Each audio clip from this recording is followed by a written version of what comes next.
Well, welcome back to Finance Uncut. On today's episode, inflation at 15%.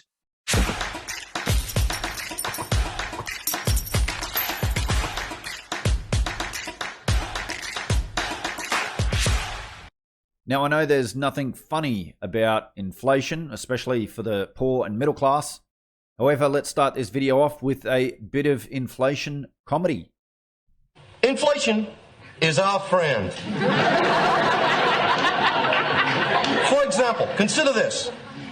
In the year 2000, if current trends continue, the average blue-collar annual wage in this country will be $568,000. Think what this inflated world of the future will mean. Most Americans will be millionaires. Everyone will feel like a big shot. Wouldn't you like to own a $4,000 suit and smoke a $75 cigar, drive a $600,000 car? I know I would. But what about people on fixed incomes? They have always been the true victims of inflation. That's why I will present to Congress the Inflation Maintenance Program, whereby the U.S. Treasury will make up any inflation-caused losses through direct tax rebates to the public in cash. Now you may say, won't that cost a lot of money? Won't that increase the deficit? Sure it will. But so what? We'll just print more money. We have the papers, we have the mints. I can just call up the Bureau of Engraving and say, "Hi, this is Jimma. Roll off some of them 20s. Print up a couple of thousand sheets of those century notes." Sure, the glut of dollars will cause even more inflation, but who cares? Everybody will be a millionaire. And continuing with the inflation comedy, this sums up the Biden administration's attitude towards inflation. Now, I shared another video where Ray Dalio said that people think they're getting rich because some of their assets are going up in value, but really inflation or CPI is actually going up more, and people are actually losing purchasing power. And this isn't funny because John Maynard Keynes wrote all those years ago that people are too stupid to understand inflation, and that we can have low unemployment and people can stay in a job, and people can think they're doing well by just creating inflation. Now, who remembers this back in 2019 when Bloomberg said had the front cover is inflation dead? Is inflation dead? And now have a look at their cover. Inflation, it's back. It's all a joke, isn't it? And here we are. Shadow stats. John Williams, almost right bang on 15%. So some people rubbish this, but I listened to a podcast yesterday with, late last week, Friday. Yes, it was Friday. I listened to a podcast with Kyle Bass, and Kyle was saying on there that he believes the true inflation rate or CPI rate is between 15 and 20%. So, there's a couple of people out there that have been rubbishing John Williams, but really he just measures what CPI would have been using the same metrics from the 1980s, 1970s, 1980s, and even 1990s. You can check out his website at shadowstats.com. And Germany's wholesale prices came in at 15.2%. And Germany's producer price index comes in at a whopping 18.4%. And the European PPI, producer price index, has come in at 16%. Guys, there is inflation absolutely everywhere. But what about Japan, the home of deflation? And check out this chart from Japan, the land of no inflation except now, said its October PPI jumped 1.2% in the month. That's 3 times what was expected and is up 8% year on year. We have to go back to January 1981, the last time it was this high. So all I'll say is if Japan is now got an inflation issue, producer price index at 8%, if they've got an issue with inflation, the land of deflation, then we're all in a spot of bother. And I've shared this chart in previous videos. So this is the households and non-profit organizations, checkable deposits and currency. Now, this is the non-bank entities. So this is mums and dads with extra currency units chasing, well, less goods and services because of the supply chain issues, because of the lockdowns, because of the destruction of output and productivity. And so you just put them together. This was a no-brainer. When people were calling for deflation last year, I was looking at this going, okay, we're closing the economies, so we're going to have less goods and services being produced. And we're creating new currency units, and these currency units aren't just quantitative easing that's sitting in the held by the banks at the Fed. These are going into non-bank institutions' accounts, and this is new currency chasing goods and services in the real economy. So it was a no-brainer. So I know, and the deflationists are still banging on that we're seeing deflation or deflation's coming. I mean, what after inflation over several years has risen how much, and then we get a slight little deflationary period, and they'll come out screaming, "Hallelujah, deflation's here." In the meantime, they've just absolutely had their purchasing power destroyed. And really, inflation's everywhere. House prices have been skyrocketing right across the Western world in particular. But right here in our own backyard in Australia, we've seen property prices up about 20% across the board in the last 12 months.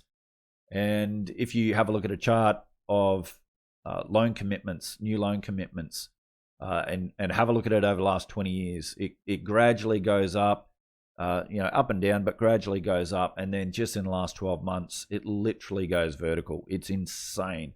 And that's really the Cantillon effect. So we've got banks issuing new credit, so new dollars, and they're entering the economy. And, according to the Cantillon effect, where those new dollars go, you'll see that price appreciation. Where those new dollars going? To housing. New loan commitments going to housing. And so economics isn't that hard, guys. It's really 101 stuff. And look, it is built on debt. It's built on debt. It's built on new currency being created by the banking system, while wages have been flat at best. In fact, I've seen a chart over the last 10, 11 years where our wages here in Australia have gone sideways at best. And yet house prices have skyrocketed. So that leverage and that lending through two things. One, banks have increased their debt to income ratios, although we're seeing APRA now tighten on that. So that's going to be interesting moving forward. And the other thing is we've seen interest rates. Interest rates have just been going down, which increases people's borrowing capacity. So your wages could stay the same over the last 10 years, but if interest rates continue to fall, then your borrowing capacity goes up. So there's no surprise in seeing this inflation happen in housing. The question is, where do interest rates go now? What happens with wages, and what happens to new loan commitments?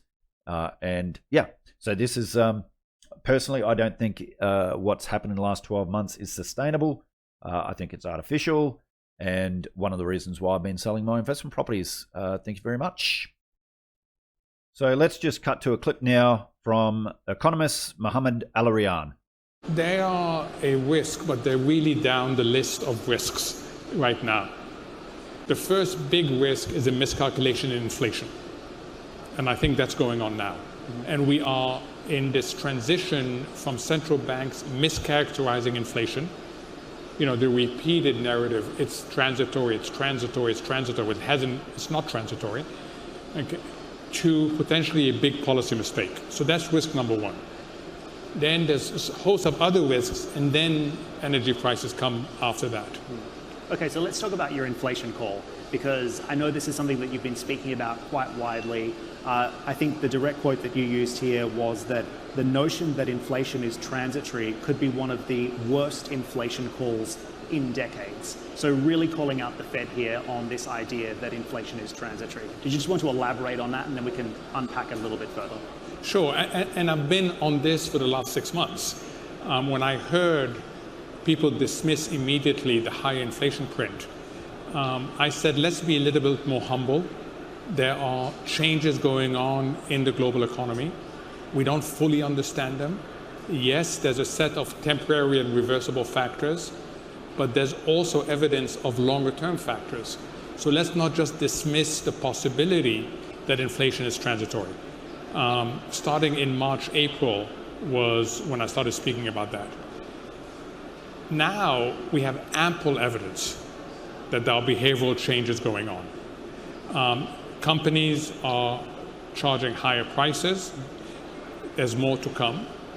Supply disruptions are lasting for a lot longer than anybody anticipated. Consumers are advancing purchases in order to avoid problems down the road.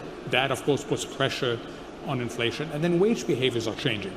So if you look at the underlying behavioral element that lead to inflation, you come up with the conclusion that this will last for a while. And that's even before we talk about renewed COVID disruptions. Mm-hmm. And renewed COVID disruptions are also a risk to the outlook here in your view? Yeah, because they are inflationary, because they impact demand. So look, when Vietnam and China closed down the ports, that led to further disruptions in the supply chains.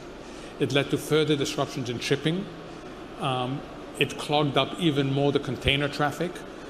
So yes, these days, COVID shocks have more of an impact on the supply side than on the demand side. Do you think the Fed's lost credibility on this inflation call? I think the Fed is losing credibility. I've argued that it's really important to reestablish a credible voice on inflation. And this has massive institutional, political, and social implications. Institutional, it weakens the Fed's forward policy guidance. Politically, it undermines President Biden's transformational economic agenda. And socially, people forget that inflation hits the poor the most. Mm-hmm. So it is a big issue, and I hope that the Fed will catch up with developments on the ground.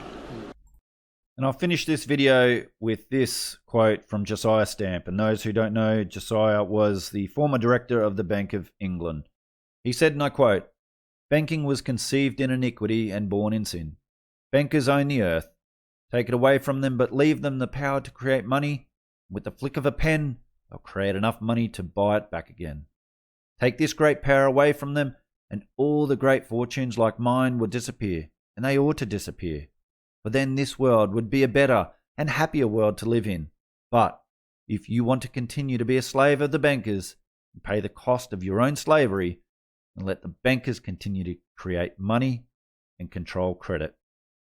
And I'm reminded by a Bible verse, Proverbs 22:7, that says, "The rich rule over the poor, and the borrower is slave to the lender." Guys, love to see your thoughts and opinions in the comments below. If you like this video, please hit that like button. Really do appreciate it. Take care, and I'll see you all again on another episode of Finance Uncut.